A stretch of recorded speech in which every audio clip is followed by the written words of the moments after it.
అంబేద్కర్ కోనసీమ జిల్లా అమలాపురంలో కార్మిక శాఖ మంత్రి వాసంశెట్టి సుభాష్ జన్మదిన వేడుకలు ఘనంగా నిర్వహించారు. ఈ సందర్భంగా 2 తెలుగు రాష్ట్రాలతో పాటు ముంబై తదితర ప్రాంతాలకు కూడా వివిధ సేవా కార్యక్రమాలు చేపట్టినట్టు ఆయన అభిమానులు తెలిపారు. మహిళా సాధికారతకు ప్రాధాన్యత ఇస్తూ విమెన్ ఎంపవర్మెంట్ కార్యక్రమం ద్వారా 120 మంది మహిళలకు ఉపాధి అవకాశాలు కల్పించినట్లు పేర్కొన్నారు. ముఖ్యమంత్రి చంద్రబాబు నాయుడు ఆకాంక్షించిన విధంగా ప్రతి ఇంట్లో ఒక పారిశ్రామికవేత్త ఉండేలా అవకాశాలు సృష్టిస్తున్నామని తెలిపారు. రాష్ట్రంలో లక్షల కోట్ల రూపాయల పెట్టుబడులు వస్తూ ఉండగా లక్షలాది ఉద్యోగ అవకాశాలు ఏర్పడుతున్నాయని, అయినప్పటికీ వైసీపీ విష ప్రచారం చేస్తోందని మంత్రి విమర్శించారు. మిత్రులందరికీ నమస్కారం.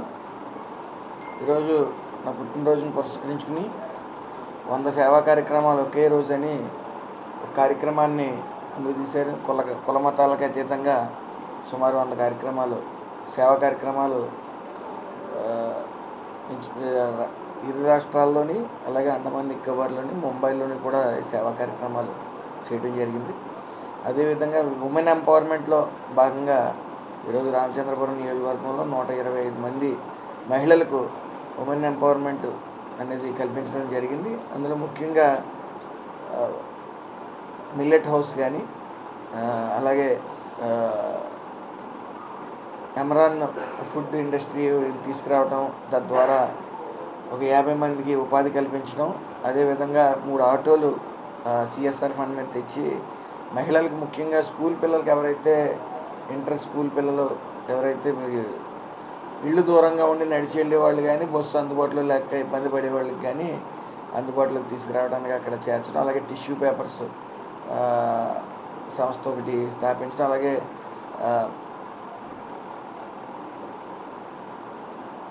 వివిధ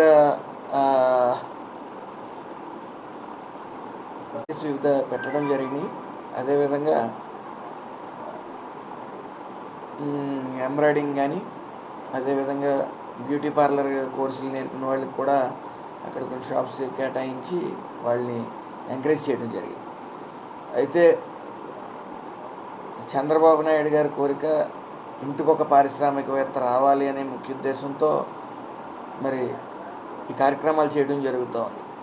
అలాగే గడిచిన 2 సంవత్సరాల్లో కూడా అభివృద్ధి, సంక్షేమం వెలుగులో వస్తున్న పెట్టుబడులు, ఇటు మోడీ గారి ఆశీస్సులతో, అలాగే చంద్రబాబు నాయుడు గారు, పవన్ కళ్యాణ్ గారు, లోకేష్ గారు కృషితో ఈరోజు మన రాష్ట్రం సువర్ణాంధ్ర రాష్ట్రంగా దిశగా పయనిస్తూ వెళ్తూ ఉంది.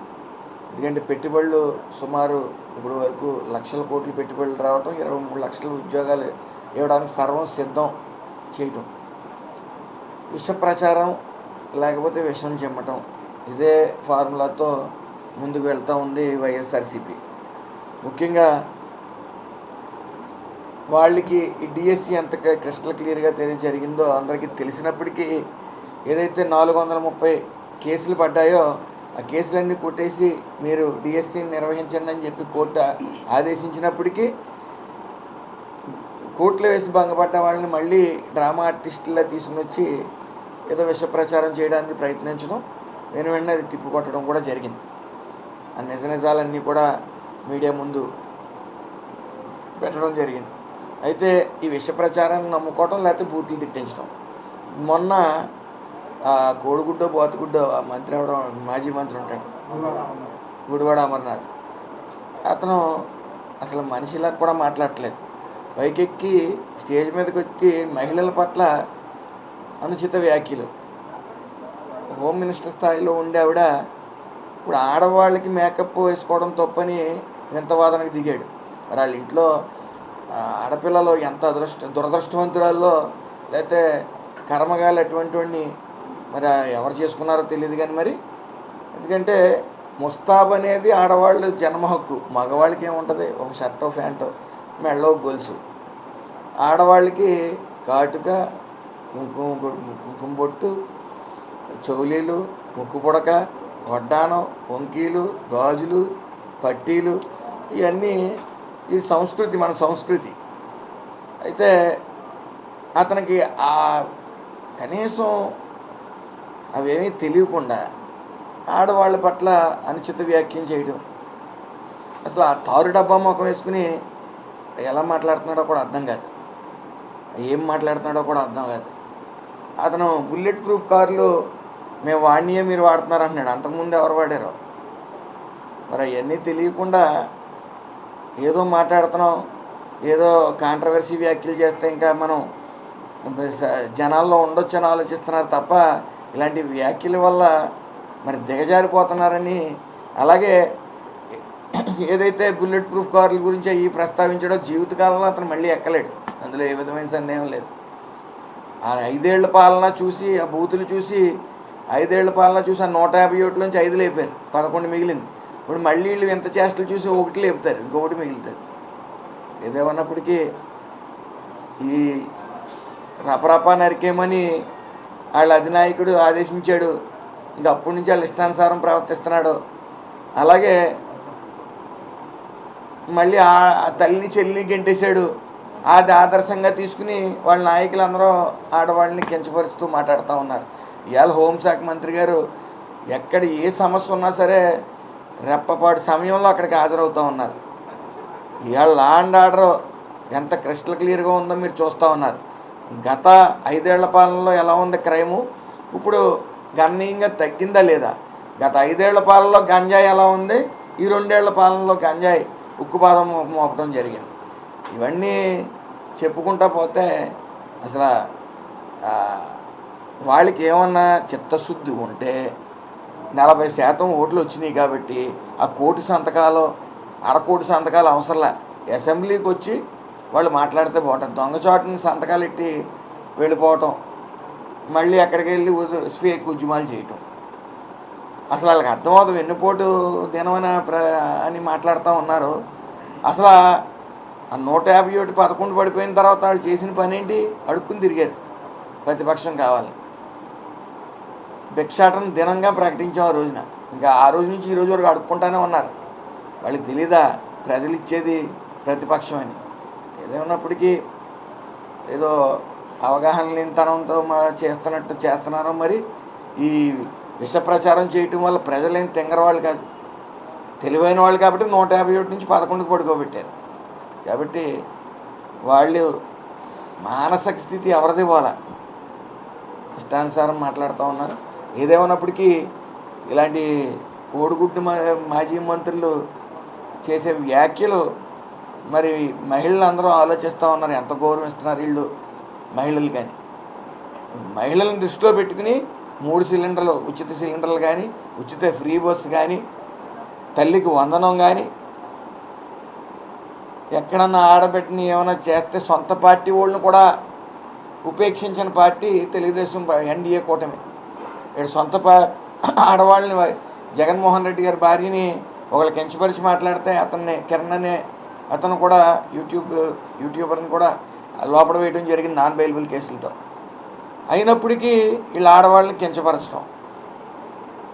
అయితే ఏదేమన్నప్పటికీ గడిచిన 2 సంవత్సరాలు కూడా అభివృద్ధి సంక్షేమంతో పాటు పెట్టుబడులు 23 లక్షల ఉద్యోగాలు ఇవ్వడానికి సర్వం సిద్ధం.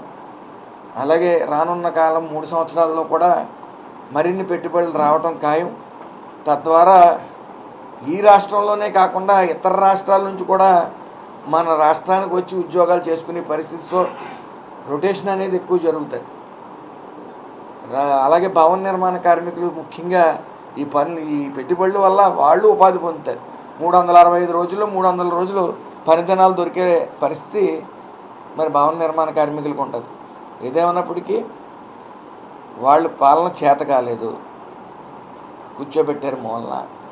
ఏమైంది, ఎందుకు మనం 11కి పడిపోయామని కూర్చుని ఆలోచిస్తే కనీసం నెక్స్ట్ టైం అని 23కి వస్తారు, 21కి 22కి వస్తారు ప్రతిపక్ష హోదాకి.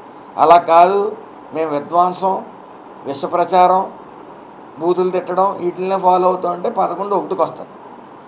ఏదేమన్నప్పటికీ మళ్ళీ ప్రజల మధ్యకి 25వ తారీఖు నుంచి మళ్ళీ సుపరిపాలనలో తొలి అడుగులో గత సంవత్సరం వెళ్ళాం.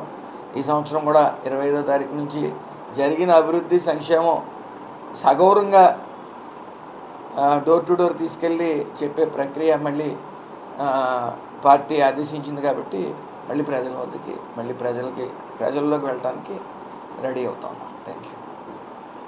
అనేది ముఖ్యంగా మహిళలకు లేదు. ఉమెన్ ఎంపవర్మెంట్ గురించే చంద్రబాబు నాయుడు గారు చెప్పినా, పవన్ కళ్యాణ్ గారు చెప్పినా, లోకేష్ గారు చెప్పినా సో ఉమెన్ ఎంపవర్మెంట్ విషయంలో పీపీపీ మోడల్ కూడా ఫాలో అవ్వమని చెప్తా ఉన్నారు.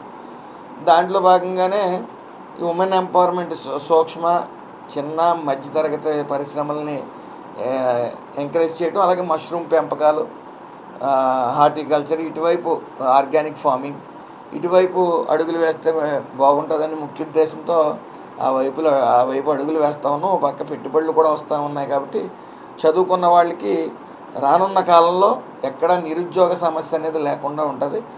అలాగే గత 5 ఏళ్ళు ప్రతి ఒక్కరికి తెలుసు, కల్తీ మద్యం నిరుద్యోగులు అలాగే కష్టపడి పనిచేసే వాళ్ళు కూడా ఎవరైతే మద్యం అలవాటు ఉన్నదో వాళ్ళ ఆరోగ్యం పూర్తిగా క్షీణించి వేల కొద్ది హాస్పిటల్కి వచ్చి లక్షల కొద్ది కూడా. మరి ఈసారి నాణ్యమైన మందు ఆఖరికి 99 రూపాయలకు కూడా అందజేస్తూ ఉన్నారు. సో అన్ని ఏ విషయం వ్యవస్థలన్నింటినీ కొట్టారు. మళ్ళీ ఈ వ్యవస్థలన్నింటినీ 2 సంవత్సరాల్లో గాడిలోకి తీసుకురావడం జరుగుతుంది. Thank you. సేవా మార్గం చంద్రబాబు నాయుడు గారు మాకు చెప్పేది అదే, పవన్ కళ్యాణ్ గారు కూడా చెప్పేది అదే, లోకేష్ గారు కూడా చెప్పేది అదే, ఆఖరికి మోడీ గారు కూడా చెప్పేది అదే. అందరూ కూడా సేవా మార్గం. ఇప్పుడు 75 సంవత్సరాలు దాటిన వయసు, ఈ ప్రజలు బాగుండాలి, రాష్ట్రం బాగుండాలని కసితోనే మన జగన్మోహన్ రెడ్డి పిచ్చెక్కినట్టు మాట్లాడుతున్నాడు, గుండె ఆగిపోద్ది అన్నట్టు.